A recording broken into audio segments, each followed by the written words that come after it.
Bismillah ar-Rahman ar-Rahim. Assalamu alaikum. It's Kaisar Ahmed Raja. Hopefully you are doing well. I do apologize for a few minutes delay. We had some technical problems that we had to address, but here we are. And I certainly hope that your Ramadan is going well. That is if you are watching it now, but if you're watching it later, then obviously this part won't be relevant to you. Let's make a formal start. Assalamu alaikum wa rahmatullahi wa barakatuhu. Today's our session is about the secularism and the identity crisis that we've seen unfolding in Muslim youth. And not necessarily it is unfolding across the board, but there are questions still people like to ask how to navigate through in these testing times. Before we make a start, let me make the introduction. Today we are at the International Open University. The organization is led by Dr. Bilal Phillips, and let me actually read it to you so that I don't mess it up. So I welcome you on behalf of International Open University and on behalf of Dr. Bilal Phillips. This is the session. It's all about the secularism and the identity crisis. Now, before we begin, a brief introduction to IOU. The university was founded by Dr. Bilal Phillips with the aim of making authentic Islamic education accessible and affordable to students around the world. It offers a range of Islamized degree programs, including Islamic studies, education, psychology, information technology, and Islamic finance. Alhamdulillah, students from across the globe are benefiting from these programs while being able to balance their studies with work and family responsibilities. With that, we begin today's session. May Allah place barakah in our time together. Ameen. Now, the secularism, it comes at different levels. Now, you have the state level secularism, which I will go into in a minute, what that exactly means or what it doesn't mean, but people still think it means. And then there is secularism at the individual level. So far as the state level secularism is concerned, there are so many different theories about it, what it actually is. If we are to believe the early scholars promoting secularism, their understanding is much different from what we have today. For example, if we employ Holyoake here, he was very clear about secularism, that it's a system which is adopted by people who don't believe in hereafter, who don't believe in divine, who don't think that the divine has anything to do with our everyday life. So the worldly affair is something that we are restricted to. Anything beyond that, well, that is not our concern. So this is pretty much what a standard view had been. But now, with much refinements to it, a general idea is that this is where you separate the state and religion.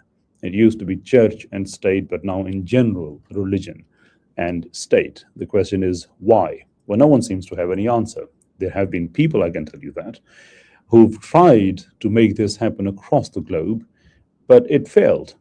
People like Peter Berger, for example, if you read them and if you look at the movements originating in 1960s, the movements such as the secularization hypothesis. It's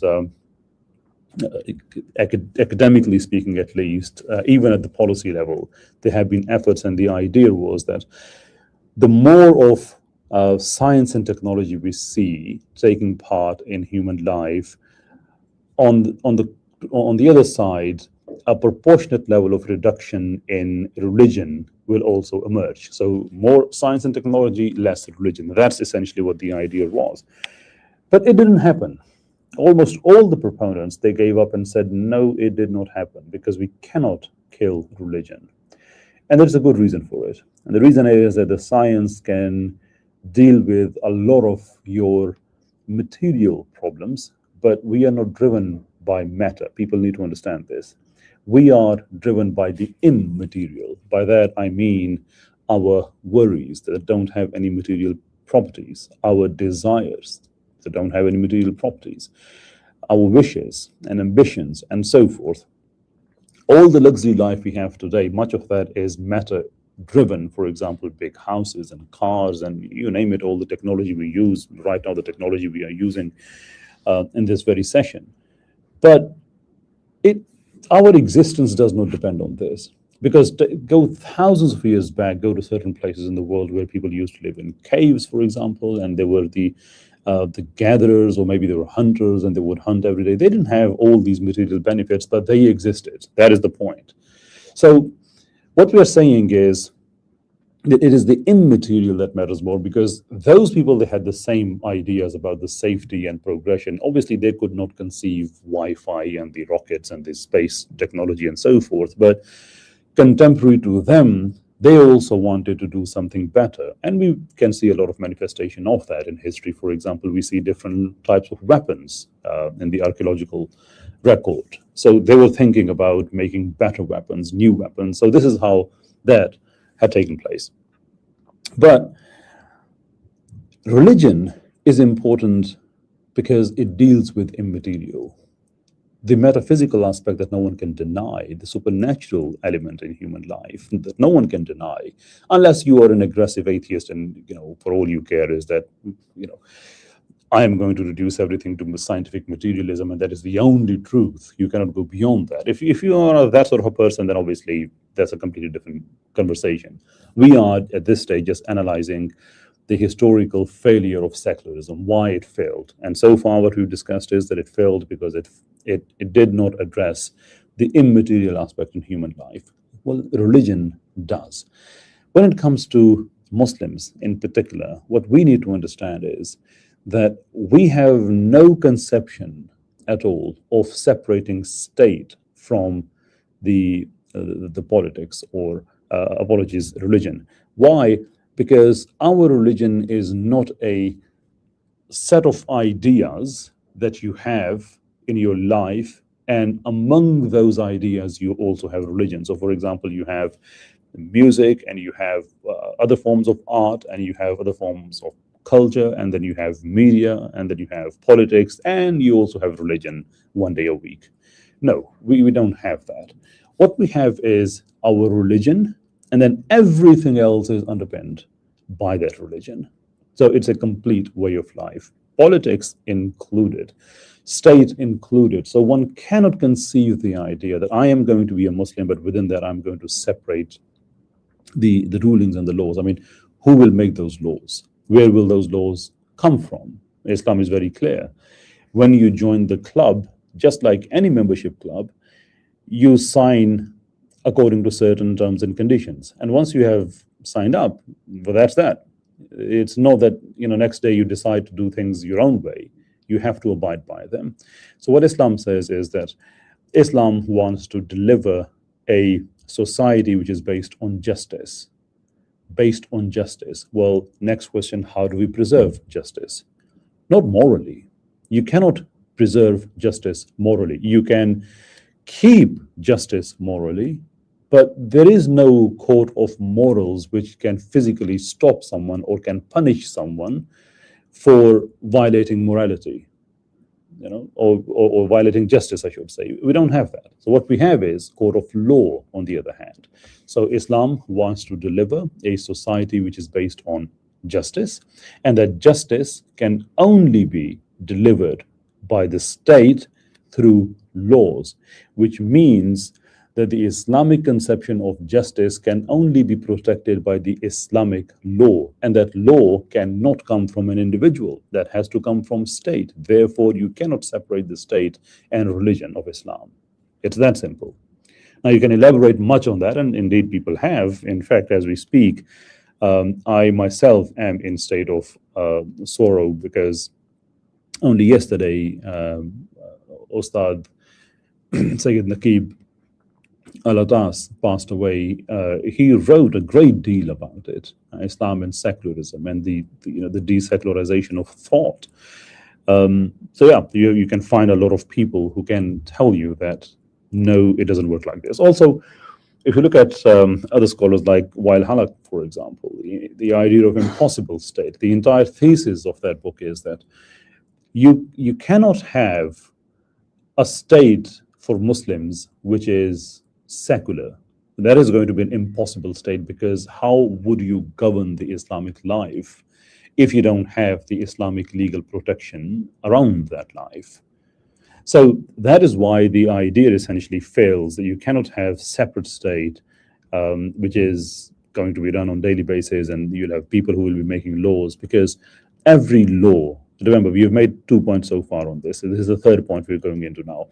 Every law is informed by a policy, and every policy is informed by certain epistemology.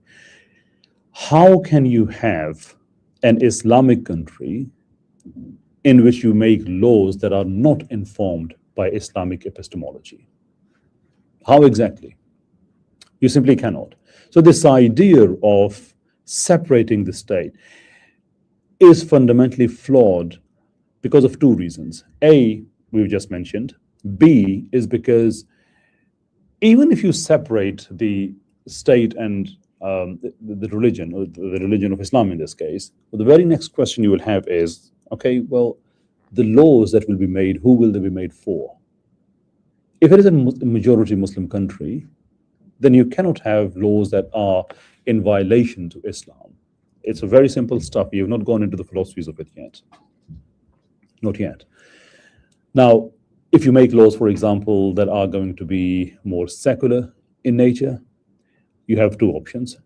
Either they will be anti-Islamic, or they will still be pro-Islamic, supporting Islamic life, but they will be informed by a secular epistemology. Now, if they are anti-Islamic, that would be a case for fundamental human rights, because how can you make laws for a Muslim majority country that are against their religion? And we have seen examples of those. As we speak, for example, in Uzbekistan and a number of other countries in Central Asia, we have anti-Islamic laws. For example, you cannot grow beard, or you cannot go to mosques if you are below a certain age, or the prohibitions of wearing hijab and so forth. Now, that is a clear problem with fundamental human rights, because now it is state, it is not just separating the religion from the state. In fact, it is imposing anti-Islamic laws on its citizens. So that's a straightaway problem of fundamental human rights. That was the option A, that they make anti-Islamic laws. Option B was that even though they are seculars, but they still make pro-Islamic laws. Well, if that is the case, then why even become secular? What is the point? If you still have to serve Islam, why not do it from Islamic premise? At least you will be part of a cohesive ecosystem. So you only have two possibilities. So either suppress people or don't suppress people by making Islamic laws, in which case there is no point in being secular at all. So at the state level, you only have these two options. Now let us go into some of the examples, historically speaking, what we have seen. Because seculars, they will always tell you that secularism is good because it is about accepting, it is about tolerating, it is about making sure everyone is equal, and so forth. And I don't deny that you can find the examples of that in certain places, historically speaking, certain areas. Yes, sure you can. But is that the only meaning of it? Because except for some incidental examples that I've just acknowledged can happen and did happen, overwhelming amount of historical data tells us otherwise. So let me give you some examples now. That when an Islamic country is secularized artificially, what tends to happen? So we start from early 1920s in Central Asia. We had secular governments there. Progressively, they took Islam out of public life to start with, under the name of equality. In the name of equality and national cohesion, they banned Quran. So you cannot read Quran anymore. Then they started to destroy, desecrate mosques. They started to turn them into public buildings, for example, or just right out they destroyed them. Data tells us that in around 1911, we had around 26 registered mosques in Central Asia. By 1941, there were less than 1,000. So more than 25,000 mosques. They were removed. They were either destroyed or converted into something else. So people didn't have a place to go to worship. Then came the state-backed hujum campaigns. So Muslim women all of a sudden were not allowed to wear veil or hijab. No, you cannot, because that apparently offended the secular sensitivities. And then we had the laws of religious affiliations, 1929. Now the state was telling Muslims and Muslim teachers and madaris of the time that what sort of Islam can you teach and what sort of Islam you cannot teach. So that is not the case anymore of state separating itself from Islam. It was an aggressive attempt, aggressive endeavor to remove Islam not from public life, but even from personal life. They started imposing fines for speaking Arabic in public. They started imposing fines for keeping Quran. Even today, I can tell you, I know those people personally who have lived under secular regimes in Central Asia. They tell us that even if there is an old house, which now they want to demolish and reconstruct a new house in the same place, they don't just go and demolish it. What they do is they actually scrape the walls, inch by inch, bit by bit. Why? Because when the ruthless secular governments, they started imposing their secularism on Muslims, and they banned Quran, for example, at that time people started hiding Quran in different places, including the walls of their houses. So when the secular police will come and they will to conduct the search and so forth, they can't find it. So still to date, many houses, they keep those copies. So carefully those copies are extracted first. Then they make sure that there is no other religious articles hidden elsewhere. Then they demolish it and reconstruct it. That's just one example. We then move to the second example, and we go to the Shah of Iran, who imposed secularism in 1925, and the Iranian Muslims, obviously, they didn't want any of it. Shah came up with a new idea of kashf-e-hijab, a new set of laws that Muslim women cannot wear veil in public. And the police, they were instructed to rip those veils off the Muslim women's faces and tear them apart, then and there. And when people protested, they were killed. Live fire. That is the live ammunition used against the protesters. So again, it was secularism not saying that I am not concerned with your public life. It was, I'm not concerned with your personal life. I only keep myself at the policy level and I separate myself. No, it was, no, you cannot wear hijab or a veil and so forth. We've got second example. You then go to Turkey, for example, Mustafa Kemal's Turkey, which was supposed to be a secular, but we don't see that secular utopia that we are told of so much. What we see instead is that you cannot do adhan in Arabic anymore. You cannot do Islamic rites anymore in Arabic language. You can't even pray in public buildings. The ruthless suppression of Islam. Time and again, we see the same thing. Even today, many Muslim majority, my apologies, many Muslim majority countries that are still secular, we still see the same oppression. We still see the same oppression. So this is the state level secularism. And you can find much worse examples. I mean, you can go into the Great Purges, for example. You look at the how between 1930 and 1937-ish, over 100,000 people of faith were killed through starvation, and some beaten to death, some through hard labor and malnutrition and so forth. That is all in Central Asia. And you can find many more examples like that. So the idea of this secular utopia that it's always about the acceptance and tolerance and not interfering with your personal life, we don't see much history supporting that idea.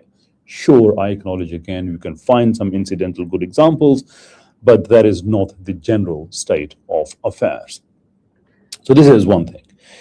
Now, philosophically speaking, how wise is it for someone to be part of a system but then don't be part of that system. So it's is or is not. You cannot have simultaneously two things working together. So, for example, if you're on a system of Islam, then you cannot be not on system of Islam, right? So if I'm a Muslim, for example, I have certain obligations, I have certain rights, and I have a framework against which I have those rights and those obligations. And if that framework is not Islamic anymore, I don't know whether I will be having those rights and whether I should be held accountable for fulfilling those obligations, because that is not applicable to me anymore. And that is, I'm talking about a Muslim majority country, right? So time and again, we see same thing occurring again and again, but so far as Islam is concerned, it's very clear. It has its own system. Now, does it mean that Islam prohibits everybody else? Because there is also another problem among some Muslims, that somehow they believe that the imposition of our laws is also mandatory. Now, it isn't. Not non-Muslims. In fact, it goes against Quran. So far as we are concerned, what we say is that because our motto is simple, which is lakum dinukum waliya deen, so you keep your systems, we keep our systems, which means that, you know, if you want to have a world where everybody accepts everybody, this is another way of going about it, that we don't interfere in your system, you don't interfere in ours. But that is not what we see in secular countries. We don't. In fact, the secular as system, it's all about global domination. Think of the Second World War, for example. 3 secular countries, they were at it. You know, they all wanted to have their own systems. One of them got defeated, the fascists. 2 of them, they emerged victorious, that is, communists and liberals. But immediately after the Second World War, a new era, we entered upon that, and that era was now who is going to dominate from these 2. So we had a new set of wars in Korea and Vietnam and South America, different places. New things such as the Jakarta method, they started to come. You might be wondering, we are talking about Muslim youth. Why am I giving you all these examples? Well, I'm giving you these examples because I need to explain to you that the utopia which is sold to us as once secularism is in place, everything is hunky-dory, everything is good, reality does not support it. Because once you understand that, then you'll understand, or you'll ask, okay, what should I do? And that's where Islam comes in, that you need to understand Islam as a system. It has its own politics. It has its own set of statutory obligations, own set of citizens' rights and citizens' obligations, its own sense of fundamental human rights, and its own justice, its own culture, society. Once you understand that project, then you will start to realize that Islam goes way beyond that, offering 5 prayers a day or just keeping the Sawm and annual zakah and whatnot. This is a complete way of life that encompasses your economy, your ibadat, as well as your politics and your courts. Everything, literally everything, the education, the health. Something that we seek in secular systems, because this is how they are presented with, that our job is to let you know, and your job is to just find out that, well, this is not something which is true. So we cannot afford to be part of that identity crisis, because all the examples I've given you, every time when Muslims were thrown into secular systems, that is the Muslim majority countries, the results were catastrophic. So we cannot go into that crisis again and again, particularly this day and age, because we've never seen secularism taking a backseat or step back, never at this level. Even though we had some early signs back in 1990s, there was some hypothesis that we are going to have regional hegemonies, and regional hegemonies mean that you cannot have one universal order. But despite that, we did see one universal order called liberalism right from 1991. I'm not saying that liberal order did not exist before 1991. It certainly did, but it was in competition with communism. But after 1991, it was the only horse in the race. And there were theories of Francis Fukuyama about the the last man, end of history and the last man, positing that now for the rest of the times, liberalism is the only thing which is going to stay. But that is not the case anymore. What we now see, a decline of secularism in its own spiritual homeland. For example, the US politics is far less secular than it was, say, 15 years ago. Now we have a government of people who are not strictly secular in the traditional sense of the word. We've also had Brexit in the UK. That is anti-liberal movement, because liberalism, the European Union was a liberal project with the four fundamental freedoms and so forth, which was all about sort of liberal idea. But people revolted against that, not from liberal premises, but anti-liberal premises. And the same people, if you look at the trends in the elections, you see that they are not with the liberal parties or the secular parties, even though I'm not saying that they've become all devout Christians, but what I'm saying is that secularism is on decline. Then we see same thing in Italy, the powerful government of Italy, for example. It is not a secular government. It did not come into power on secular slogans. It did on religious slogans. Then we see similar patterns in other European countries, Hungary and Austria, and you name it. So slowly, what we see, a neoconservatism emerging. Even people are worried about the right wing, which is on the rise in the West. Well, again, that is not secular either. It's based on religion. So where does that leave us, the Muslims?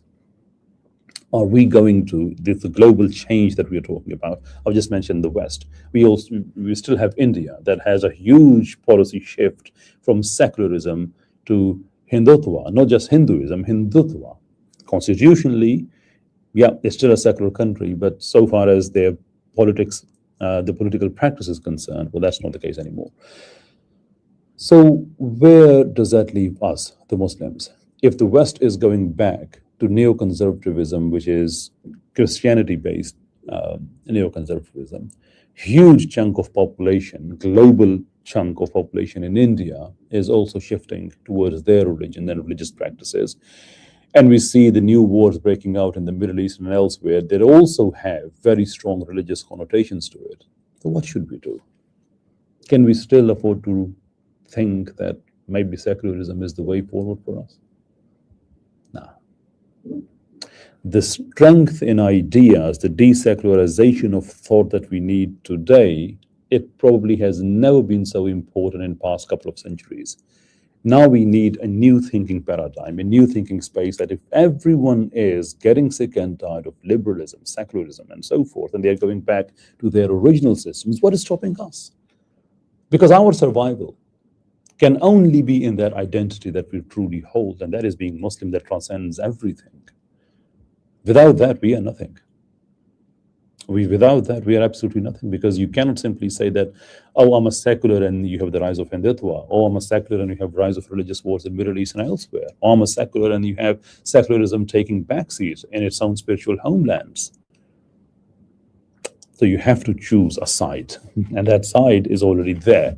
That side had already chosen you, Islam. So we need to go back to it. Now, this is all the state level stuff we are talking about. Now, we yet have the second part, and I realize we don't have much time left, but still I would like to address that, which is the individual level secularism. That is the desecularization of your policies and your thoughts. That starts with asking a simple question. What does it mean to be a Muslim? I can give you a detailed lecture on that. I can refer you to different books and literature. Sure, by all means, go into that. Or I can share a story with you, a true story. And perhaps that would open a thinking door in your mind, and maybe that will take you somewhere. It's a story about a Pakistani man and a German woman. They got married, and they remained married for 17 years. And the family who arranged the marriage and did all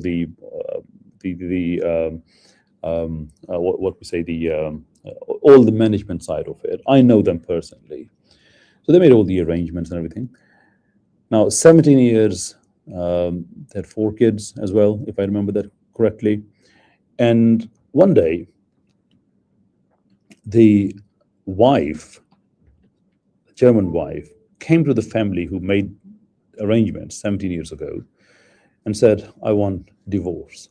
Now, mind you, this man, this Pakistani man, he was a Muslim, she was not.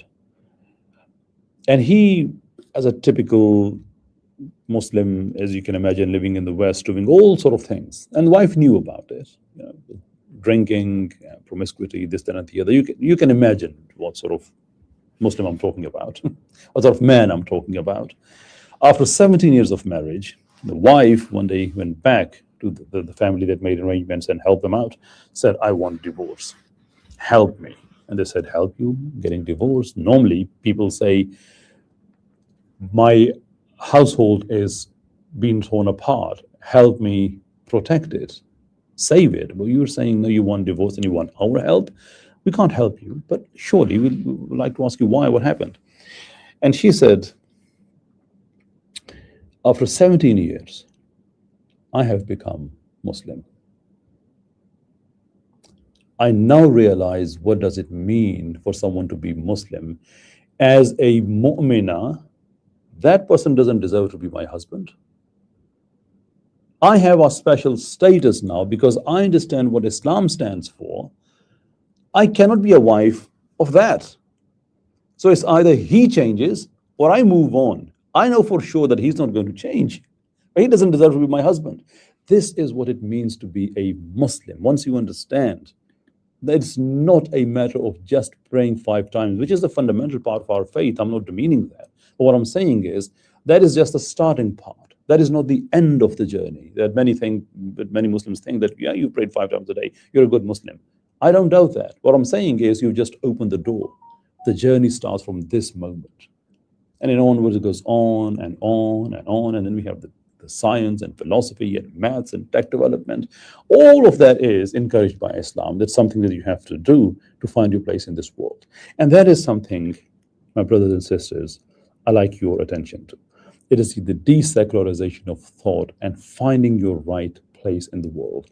What is it that you want to do? What is it that you want to achieve? And if the answer is that I am okay Muslim, I am living in certain systems and I'm living my life every day, maybe it is going to work out for you. But this isn't just about you. It's about your progeny too. Are you preparing them for what is coming forward? Already, if you look at the Islamic eschatology, for example, many of ahadith, way Prophet ﷺ prophesied what is yet to come and how difficult those times would be and who are the people who will survive that. It's all written, it's all part of the record. In fact, there is a specialist study on that as well, which is ongoing for centuries. It's called Fatan. The Fatan studies is not exactly the right term, but I'm trying to sort of translate it very loosely. So in the time of fitna, not just one, but fatan, many of them, one after the other, what should we do? What should you be doing?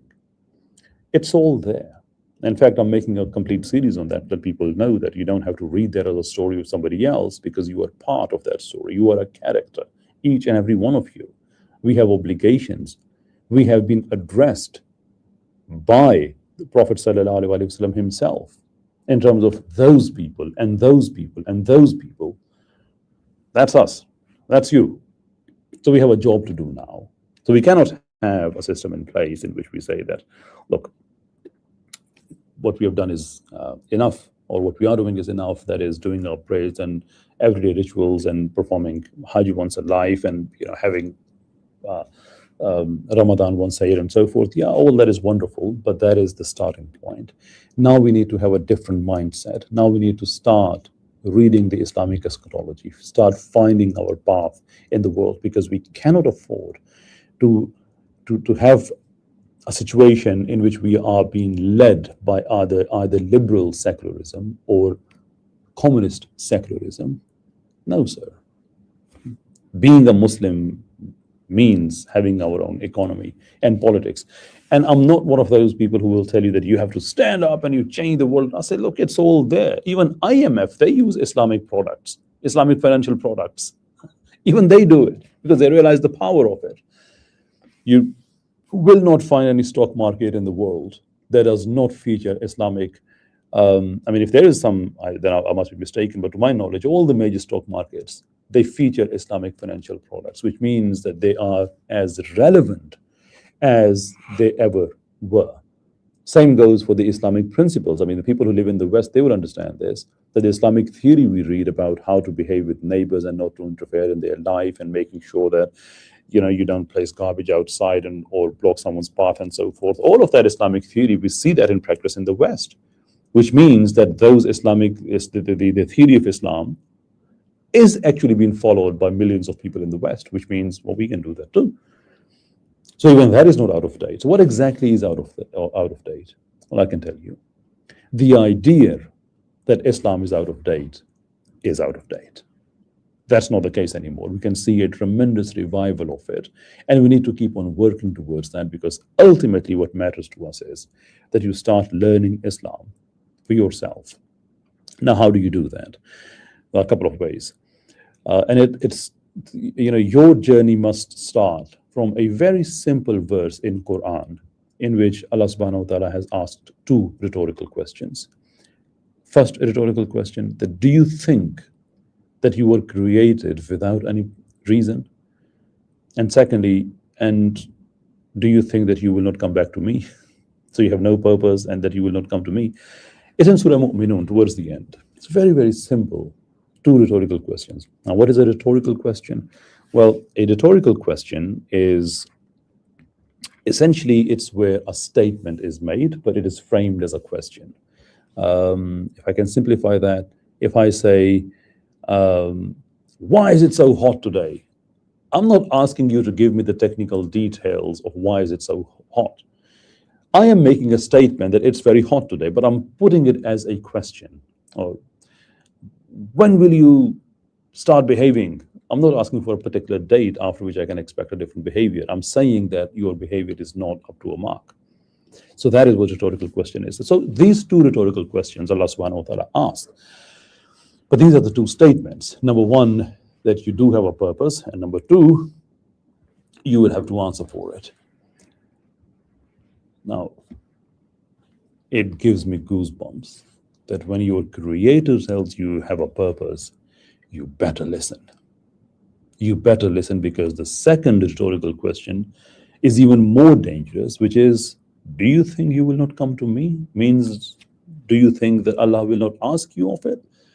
So now, if you link it back to what we were saying earlier, that your only option is to go back to Islam, that starts with this ayah and ask, what is your purpose? Why are you here? You were not here to pay off your mortgage for 25 years. Surely that is an important thing, presuming it was halal mortgage. And you get the idea. All the other material things that we do, sure, they are very important. At the end of the day, we are Khalifa of this earth. So surely we cannot deny any of these things. They are important. But is that really the purpose? Is that really the purpose? The answer is no. But you've been given that purpose. How do you find that? There are good ways. For example, you look at your talent. You look at what are you good at naturally.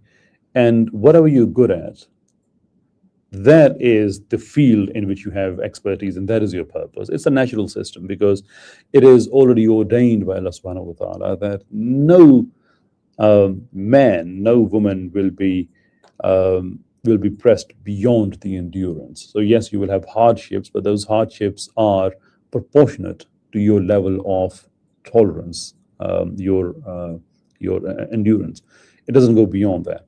So Allah doesn't give you more hardship than you can take.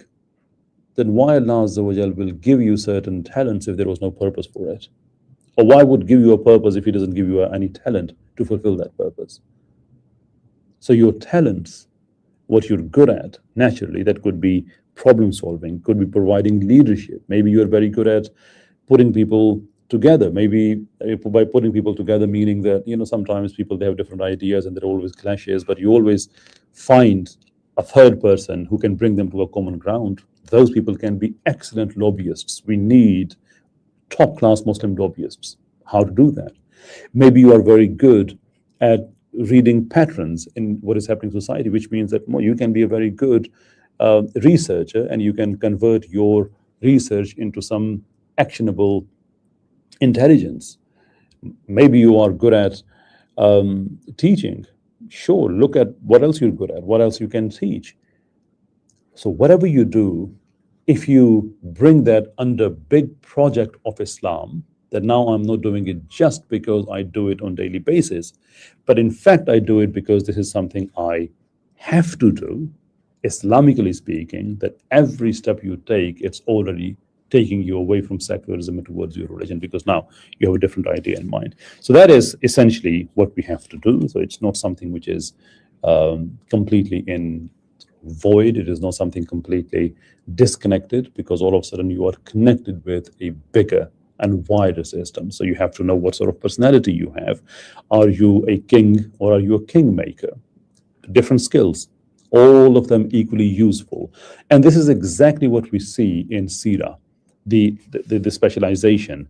It's quite interesting, actually, if you think about it, because what usually tends to happen is that, or I mean, if I can put it this way, if you look at the historical patterns, what we see is in Sira, that Prophet sallallahu alaihi wasallam, he didn't set any criteria as to what should you have achieved before you become a Muslim. It was literally any person asking basic questions, and upon his satisfaction, he would recite Shahada, becomes Muslim. That's it. So one gateway, one simple gateway for everyone to bring in. But the moment the person is inside that gate, very quickly that person was given a specialist field, which is why you will not find Khalid bin Walid radiallahu ta'ala anhu in history solving complex fiqh issues. You won't.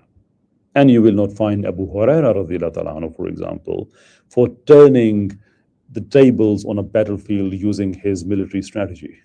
You won't. The academic Sahaba and Sahabiyat, you will find them on one side. The battle strategist, you will find them in one cluster. The business class, you will find that separate. The people who were good at running economy or system building, you will find them in different. In fact, you can also look into another example, that once Umar bin Khattab radiallahu anhu, he was reading Bible, and Prophet sallallahu alaihi wasallam forbade him, said, no, don't read it. So why is it that Zayd bin Thabit radiallahu anhu, he not only learned Aramaic or the Hebrew that was spoken at the time, he was allowed that. Umar bin Khattab was not. Why? What's the difference? Both Sahabas. So let me tell you the difference. The difference is that Zayd bin Thabit radiallahu anhu was an academic Sahabi. It was important for him to know those languages because he would write letters and documents for Prophet sallallahu alaihi wasallam, his secretariat, of inviting other people and conducting research as to who's doing what in what area and what sort of language to be used and so forth. It doesn't mean that Umar bin Khattab radiallahu anhu was any less in that regard, but what it meant was that if Umar bin Khattab radiallahu anhu had become a purely academic Sahabi, then he would not have delivered what he delivered as second caliph, as one of the most powerful and most just rulers ever to have been seen by the world. Because the Prophet ﷺ could see that the Umar bin Khattab, maybe he is not suited for academic endeavors. Right? So he's a different material, and he was given that. Everybody was given that. This is exactly what we have to do today. So we all are Muslims already. So the first part, which is entering through the gate, we've done that already. And the second part is finding that specialism. What is that specialism? And by specialism, I don't mean that you have to restrict yourself to just one thing. That itself is not a very good idea. So specialism means being good at 3 to 5 things. But those 5 things must be complementing each other. So you could be good at IT and then AI as well. So IT and AI, they quite they complement each other. You should not be good at, say, for example, IT and something which is completely against that. I'm thinking of a couple of disciplines, but then I also know a couple of people who actually are like that. They're called polymaths, who are good at multiple disciplines, but they are they are the rare beings in the system. They are not. That's not the general paradigm. So the idea is find your complementing themes, 3 to 5. Start reading the International Open University. I understand tons of courses available. Find what you're good at. Find the course. Formalize it. Shine through that, and then set up targets for yourself that with this skill, I am going to serve my religion like this. And by serving religion, I don't mean that you don't look after your family and all that. What I'm saying is that you're born with that package. That is your values and your talents. You can use them for this worldly life and simultaneously serving your religion, because that is the only option we have. Now, today you might be listening to me because we haven't entered into the era which is going to be even more red in terms of blood shedding. Okay, these are the topics that now we talk about. The global wars are rising. The entire world is now shaking up. So you need to think of your next generations and generations. What will happen to them? Are you going to provide solid Islamic foundations that you have to start working on today? You have to do it. And then they come in later and take benefit of your work. Or are you going to restrict yourself to that, whatever I've done, that's just good enough, and that's that? That surely is not a great idea. Okay. I think we have covered a few things. Let me quickly go through the comments and see if there are any questions. And whilst I'm doing that, if you do have a question, you can put it now. And if it is something that we need to address, I certainly will do that. Okay.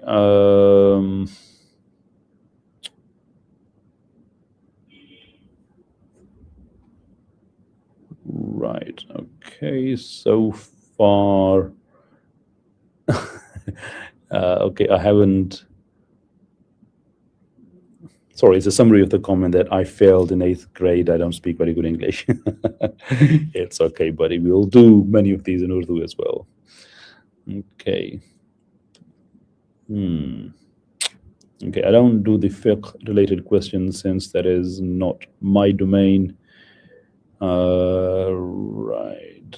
Ramadan Mubarak to all. Yeah, sure, no problem, sir.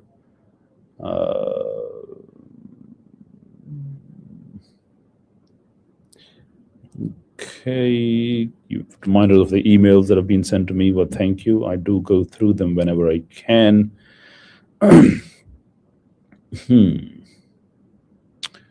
Right. Okay, I don't see much meaningful stuff there. So let me just quickly go through a couple more and see. Yeah, you love me. Thank you very much indeed. Love you back, brother. Truly appreciate that.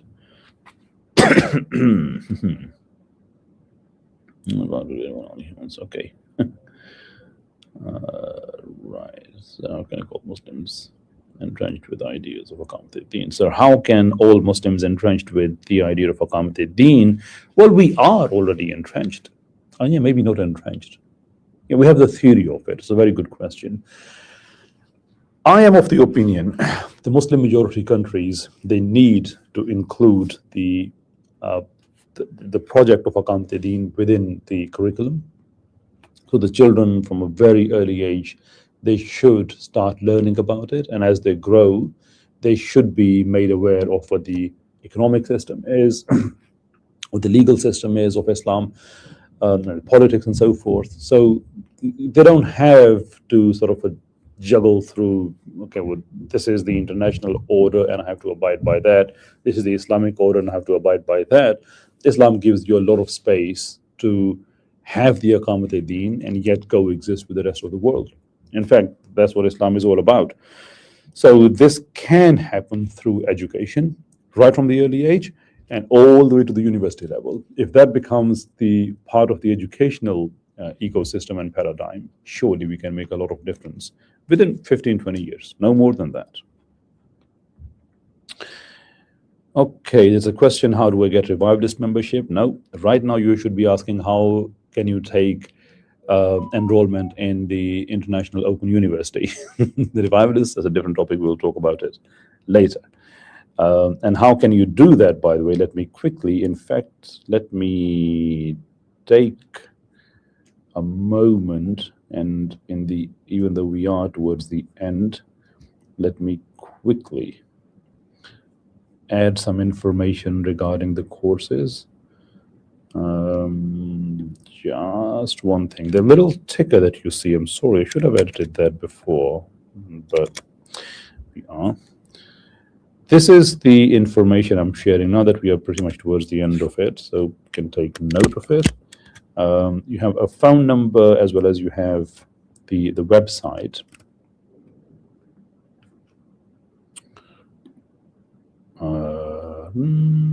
Sorry, I'm just quickly.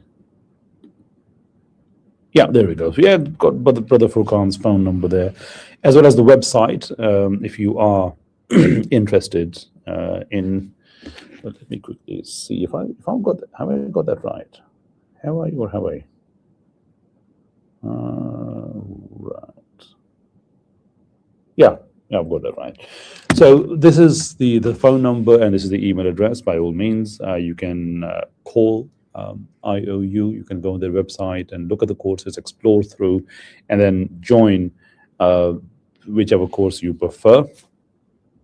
This is basically what we have for today for you, ladies and gentlemen. I have covered, I mean, I did go rather quickly than I had anticipated, but realizing now that we don't have any questions, I think it probably is a good time to finish it. Before I leave, there have been some more comments coming through. Let me quickly see if there is anything I can respond to before we log off. So there's a question, should we send our children to school knowing that what they will become secular by our education system? Well, it depends on what country you are in. I will never dissuade you from sending your children to school. You should. But if you think that the school is the only thing which is going to have an impact on the child, then we are getting it wrong, my dear brother. Because out of 24 hours, your child will stay at school for what, 6 hours at most? For the rest of 18 hours, that's where you come in, right? So if you have the Islamic system at your home, and by that I don't mean that the child will be glued to you for 18 hours, but what I'm saying is that it will not be with the school. So school teaches physics and biology and science, and all those are fundamentally important things. We should all have that. I am right now, this is the session for IOU, so I will not speak about the revivalists, but a brief comment that we want to revive the Islamic systems in accordance with, or at least with bearing similarity with what we call the golden age of Islam, where people were physicists and they are biologists and they were scientists and they were using the modern language, even astrophysicists, and they were wonderful Muslims. So sure, school teaches all these things, but you need to connect everything which is taught by school to the religion of Islam, because you won't be lying by doing that. So this is what a better way, sir. Okay.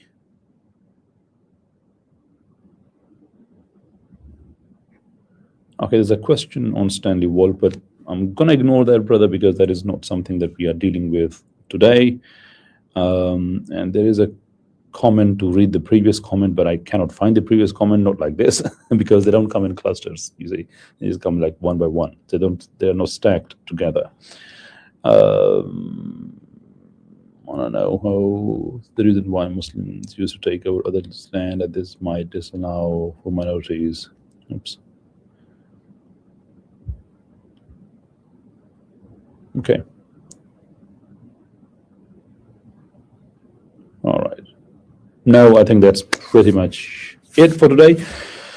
Ladies and gentlemen, brothers and sisters, thank you so very much indeed for being with me. And I certainly thank Dr. Bilal Phillips for giving me this honor, speaking for his organization. And lastly, I'd say that I can't um, stipulate this enough that we need to get ourselves educated. And IOU is certainly one of the platforms that gives you the education. And the best thing is that it's your pace, your time, it's online. You can do it at your own pace and you can build it around your own timetable and schedule.